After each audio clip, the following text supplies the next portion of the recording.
Meda DeWitt is a Tlingit traditional healer. She currently lives in South Central Alaska with her fiance and their combined 8 children. Meda she is a certified massage therapist, doula in training, ethno-herbalist, traditional healer, and she has an associate science, associates in human services, a bachelor's of arts in Women's Rites of Passage, and a master's of arts from Alaska Pacific University, and additionally, Alaska Native Traditional Healing. She is an educator, trainer, and advocate of traditional indigenous health and wellness wisdoms. She is also the chair of Recall Dunleavy. Meda considers being a mother as her greatest calling, which drives her work towards creating a thriving, peaceful culture and a world that sustains life.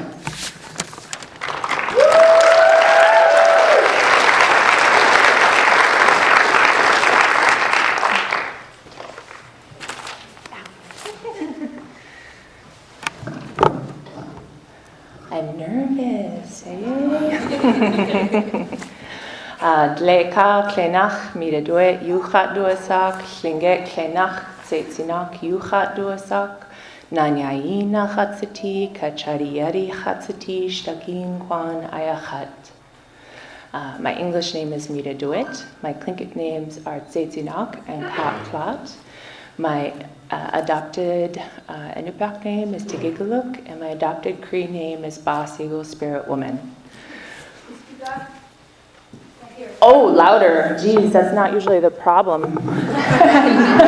Normally I'm too loud.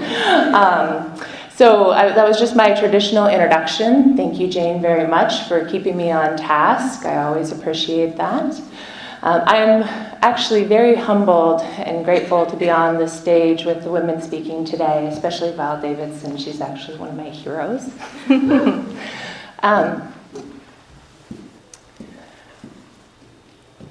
To be a woman is not easy. To be human is not easy.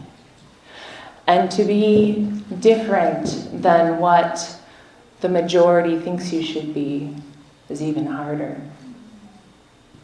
If you ever needed a time to have permission to be who you are, first you should give it to yourself.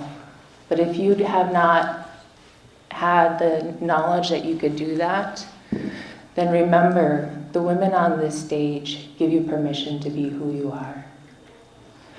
You are loved, you are worthy, just simply for being. And we are not told that enough, ever. The words spoken earlier about sometimes you just have to be the first person to stand up, and if you can hold your ground long enough, other people will stand with you. And that is true. Because of 501c3s, I can't go any further in that train of thought. But predominantly, as Indigenous people, we have spent over 10,000 years learning how to be in relationship with this land and with this environment. As things change rapidly, we have to remember how to listen what it means to be a real human being again. Because it's all of our people in this state who will be called to be that, to be a real human being again. We have rapidly changing climate, and right now I'm grateful for our cold snap. This cold snap is actually going to help us in the summer. It reduces the spruce beetle that are killing our trees that help with forest fires. But within this next half of a decade, within this next 5 years, we will have reached the point where we are not going back to normal. We have reached a point where we are not going to go back to the way it used to be. And our elders, we have traditional wisdom that talks about this. They've told us Alaska's going to be warm again. And the people are going to need to learn how to be humans again.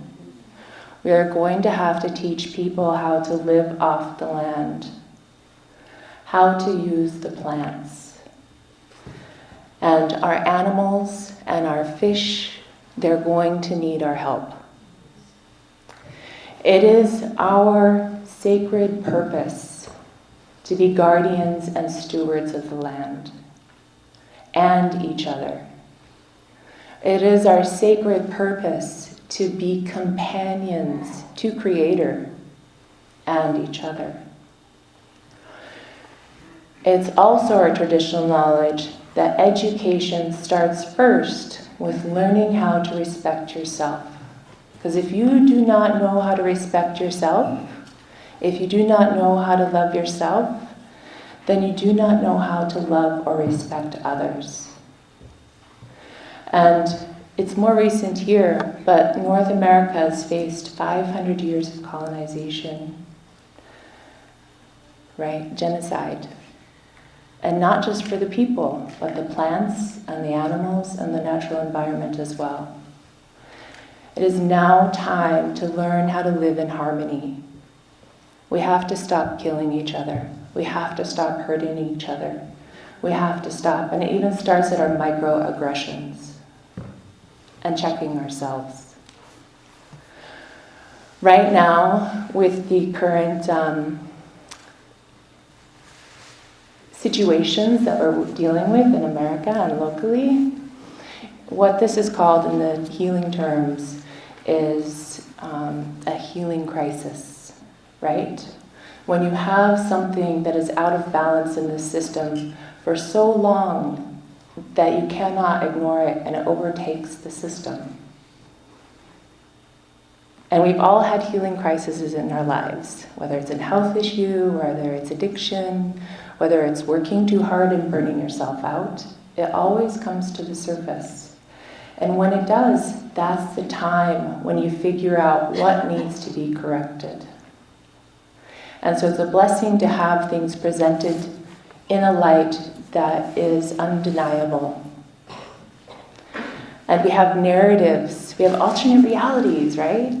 The reality of a person who's homeless on the streets is not the same as millionaires or billionaires traveling the world.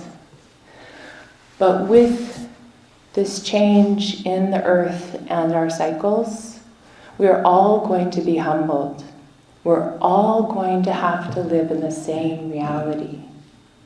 And we can have a choice of becoming real human beings again, respecting ourselves, loving ourselves, respecting each other, loving each other, respecting the earth, loving the earth, right? Being good stewards and coming together as a human population. That is the only way forward. If we do not do this, then we do not continue.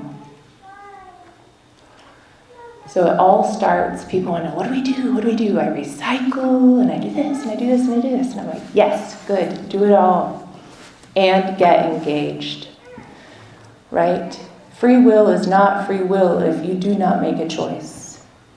Apathy is not, and I'm preaching to the choir, right? You all came out at 0 degrees and marched. This is the right place to be. They are not apathetic people. But it's time to get engaged. Get engaged in your home, in your community, get engaged in every aspect of your life and live to its fullest. And love and care. And that's all, we go back and this message is so simple. Thousands and thousands of years. Just love each other. It's so easy, yet we create so many layers to work against it and work against each other, right? Hate lives in the interpersonal chaos, in lateral violence, right? False narratives. And so it's time to tell the truth. It's time to stand up for justice. It's also time to forgive and to love unconditionally. I'm not perfect, and I will never be perfect. I'm on this journey with everybody else. But at the request of many of my friends and community, I took a stand. And Alaska is taking a stand. The United States is going to take a stand. And together we are going to co-create our future that supports life, and is worth living. Ganesh Cheesh, Ganesh Cheesh, Ganesh Cheesh.